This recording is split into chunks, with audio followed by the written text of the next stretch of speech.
High, এটা হচ্ছে 10th day of my 15 days challenge.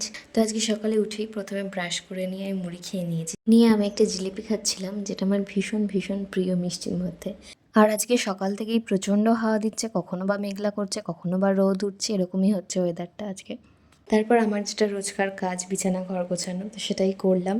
আর তখন মাও পুজো দিয়ে চলে এসছে, আমাকে আশীর্বাদী ফুল দিল, আর চরণমিত দিতে গিয়ে তো হাফ পড়েই গেল।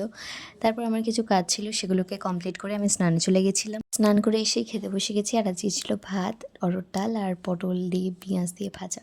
তো তারপর একটু রেস্ট নিয়ে বিকালে আমি লাইব্রেরির জন্য বেরিয়ে গেছিলাম। অনেক দিন পর লাইব্রেরি গেছি, তো কিছু বই দেখছিলাম কি নেব, গল্পের বইই দেখলাম।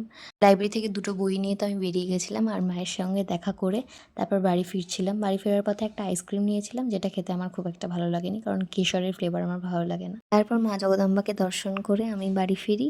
বাড়ি ফিরে কলা, সাবু আর আম দিয়ে মাখা খাচ্ছিলাম, যেটা আমার ভীষণ ভীষণ ভীষণ প্রিয়। আর আজকে ডিনারে ছিল ভাজা ভাত, এটাও আমার ভীষণ প্রিয়, যেই তরকারিই হোক না কেন। তো আজকের মতো এইটুখানি, টাটা।